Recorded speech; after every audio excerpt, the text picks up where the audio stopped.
Salut, c'est le bois et aujourd'hui on règle une radicale SR8RX à Hockenheim GP. La session dure 30 minutes et on va essayer de faire ça en moins d'un quart d'heure. Allez, on part avec le réglage stable et sur le premier tour on va essayer de voir le maximum de choses pour faire le maximum de réglages de suite. Alors, première accélération déjà on va voir. Ok, à l'arrière c'est un petit peu compliqué. Évidemment, le premier tour, il faut bien prendre en compte le fait que on roule avec des pneus qui sont froids. Bon, alors visiblement, ça bloque facilement. Donc sur le freinage, déjà, il y a des choses à faire. Sur l'accélération aussi, c'est un peu compliqué. Alors là, on va pouvoir tout de suite regarder un petit peu niveau hauteur. 7 cm à l'avant. Ouais, il y a 5-6 mm d'écart déjà. L'avant est plus haut. Ça, c'est pas terrible. Boîte peut-être un peu longue. Ouais, ça va bien. Entrée de virage, ça va. Ouais. Pas très simple, le comportement pas très linéaire. Il y a une grosse différence de comportement entre le moment... Enfin, entre si je suis sur l'accélérateur ou pas. Là, ça s'ouvre. Vous voyez, là, ça s'ouvre un peu. Puis dès que je lâche, ça a tendance peut-être à pivoter sur soi. Donc là, peut-être un souci de diff. Alors virage suivant, je vais l'accélérateur pour voir la hauteur de caisse à plat. Enfin à plat en virage. Ouais, bon c'est pas évident, mais visiblement la hauteur de caisse a pas l'air complètement déconnante. Alors le virage suivant est intéressant parce que c'est une assez longue courbe, on peut voir un petit peu l'équilibre en virage. Avec un peu de filet de frein. Ouais, ça va, c'est assez honnête. On a l'impression quand même que le diff il pousse la voiture. C'est-à-dire que comment dire, les roues arrière elles peuvent pas tourner avec des vitesses différentes, ce qui a tendance à forcer l'avant à décrocher en fait. Là aussi on a un virage assez rapide. Ouais, ça manque peut-être un peu de grip à ce niveau-là. Je vois aussi que quand j'accélère, la hauteur de caisse à l'arrière elle est plus basse que l'avant. C'est pas forcément bien ça.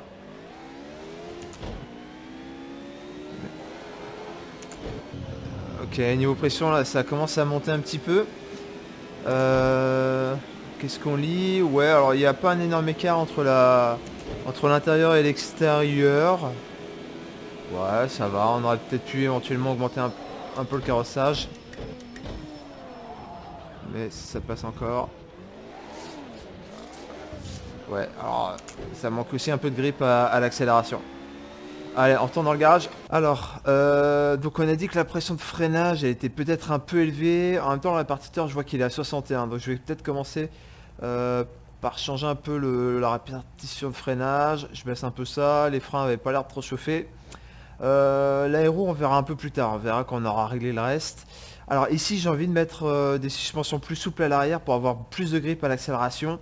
Alors par contre, je veux pas trop que l'avant monte du coup à l'accélération, donc j'ai envie de rigidifier un tout petit peu. Ici j'ai assoupli, donc je compense avec des barres anti-roulis un peu plus rigides. Niveau hauteur de caisse, moi j'ai peur que l'avant soit trop haut, donc je vais tout de suite le baisser. Niveau diff, on va voir un peu ce qui se passe. Ouais, la boîte elle était un peu longue, donc on va voir si on peut raccourcir. Ouais, allez hop, on peut raccourcir un petit peu. Au niveau du diff, le diff, qu'est-ce qu'on a? On a un mélange. On en a deux qui sont actifs. Alors j'ai envie de voir déjà niveau télémétrie ce que ça dit. Alors niveau télémétrie sur notre premier tour, moi j'ai envie de voir les vitesses de rotation. Ah, voilà. Alors là ce qu'on voit c'est que le diff en fait il est hyper serré. À quoi on le voit? Les vitesses de rotation des roues arrière c'est les mêmes. Même en virage c'est les mêmes. Et ça a priori... ça veut dire que notre différentiel il est très serré, donc il va falloir l'assouplir un petit peu. Alors sur l'accélération, alors il me semble que peut-être je sais plus s'il faut baisser ou augmenter, il me semble qu'il faut baisser. De toute façon on va vite faire le test, on va mettre des valeurs assez importantes. Oups. Et on va voir, donc là c'est pour l'accélération, là pour le freinage. Il y en a un où on devrait sous-virer, l'autre où la voiture devrait tout de suite partir en travers. Ok, donc là on a déjà touché à pas mal de choses, donc on peut retourner en piste pour valider entre guillemets nos choix. Bon là déjà je sens un tout petit peu plus de grippe à l'accélération. Prochain virage, je vais vérifier mes freins en les tapant. Ok, je bloque toujours de l'avant. Est-ce que... Ouais, la voiture elle pivote un peu sur elle-même au freinage, donc le diff il est peut-être trop ouvert. Ouais, ça a pas l'air d'être mieux à l'accélération. Ouais. Bon, c'est pas très équilibré au niveau du différentiel, il y a du boulot. Au niveau de la suspension, là ma voiture maintenant elle est à plat dans la ligne droite, ça c'est assez intéressant. On a encore pas mal de débattements au niveau de la suspension. La boîte elle est toujours un peu longue. Alors qu'est-ce qui va se passer? Est-ce que l'accélération c'est plus stable? Ouais, c'est pas encore génial. Faut voir vraiment au niveau du différentiel je pense, puisque là la suspension elle est pas mal. Virage à plat. On est franchement stable. Alors j'ai viré sans accélérateur. Ouais, alors là je pense que le diff il est serré au freinage, mais peut-être pas à l'accélération en fait. Mais tout ça de toute façon on va le voir avec notre graphe assez vite. On va voir assez vite ce qui se passe. Alors là je vais essayer de mettre un peu de gaz en virage. Ouais, alors ça se souvient un peu. Alors si ça se vire pour le coup ça veut dire que le différentiel il est fermé. Ce qui est embêtant. Ouais, c'est pas mal hein. On commence à avoir quelque chose d'assez intéressant. Allez, on va aller voir au niveau télémétrie un petit peu ce qui se passe au niveau du diff. Alors là, les différences sont pas énormes, mais déjà on voit, vous voyez, des petits pics comme ça où visiblement les deux roues arrière tombent pas à la même vitesse. Il est fort possible donc en fait que ce soit une roue qui patine. Du coup, ça voudrait dire qu'à l'accélération, mon différentiel est trop ouvert. Donc du coup, on va aller dans l'autre sens. Alors, faut pas que j'oublie d'activer la télémétrie. Hop. Réglage. Différentiel. Et on a dit, donc en fait, ça, ce sera un différentiel qui serait complètement ouvert, en fait. Donc on va le monter, on va le mettre à 4. Et inversement, du coup, le frein, maintenant, je vais le mettre à 1. Et là, je pense que du coup, ça va, au freinage, ça va complètement décrocher. Alors, au passage, souvent, quand c'est comme ça, quand il y a deux différentiels, celui à glissement limité et le mécanique qu'on vient de régler, celui à glissement limité. Alors l'accélération, ouais, pas mal stable.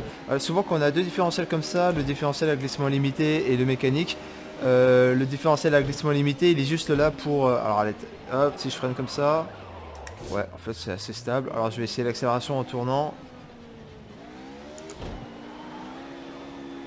Ouais, c'est pas beaucoup plus stable. Mais j'ai pas trop ressenti en fait de différence sur le frein, c'est pour ça que c'est bizarre. Ouais, donc là en fait le différentiel à glissement mécanique en général il n'y a que la précontrainte qui est prise en compte. Ouais. Voilà, de toute façon vu le gaz que je mets forcément ça patine. Pour avoir un peu plus de grip on pourrait baisser l'arrière sur l'accélération.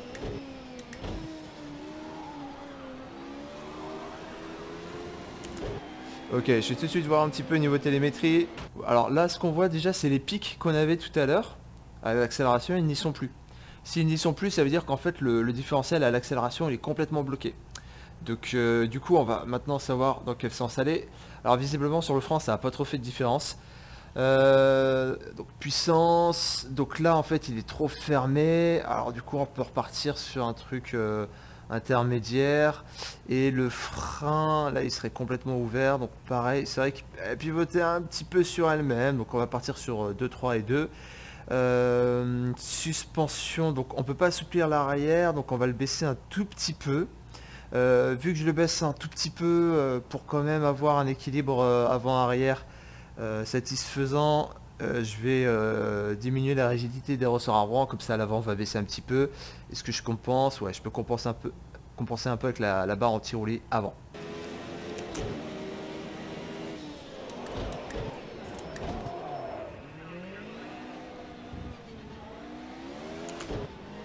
Ouais, là je sens peut-être que c'est quand même plus ouvert. C'est plus ouvert, alors...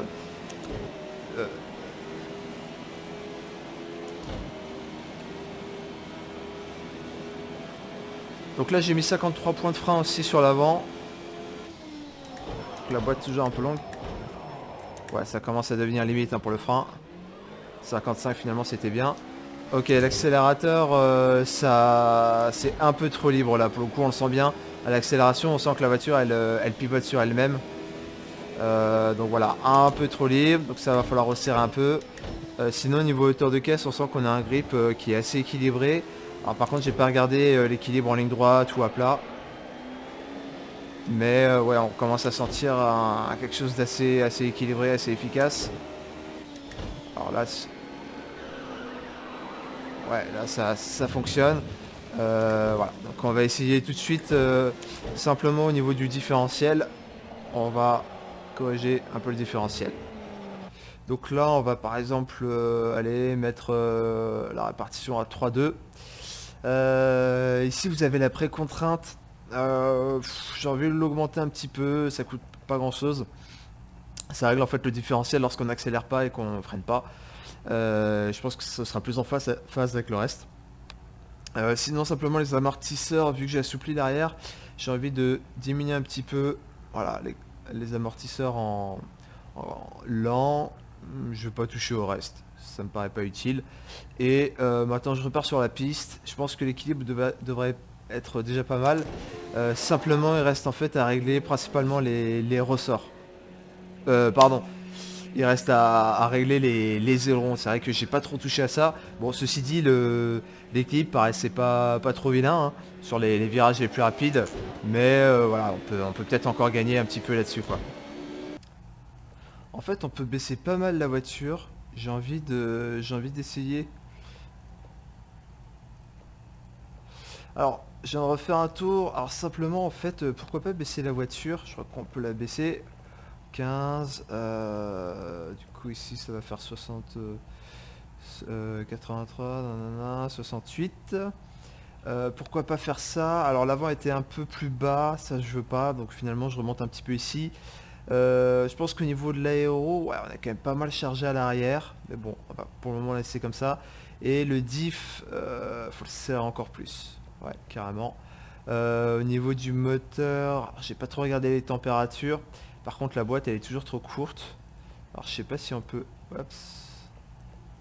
Ouais, on peut raccourcir un peu. Hop. Voilà, donc a priori on peut régler voilà, cette voiture comme ça. Alors il y a encore du boulot du coup sur la boîte de vitesse. Je pense sur l'aéro on peut peut-être trouver un meilleur équilibre. On n'a pas réglé les températures de frein ni de moteur, on n'a pas regardé ce que ça donnait niveau conso. Donc voilà, il y a encore un petit peu de boulot. Le différentiel, je pense qu'on peut l'optimiser un petit peu, notamment avec la pré-contrainte. Voilà, n'hésitez pas à me dire ce que vous pensez du format, si c'est trop court, trop long, s'il faut plus d'explications. Et moi je vous dis à bientôt sur la piste.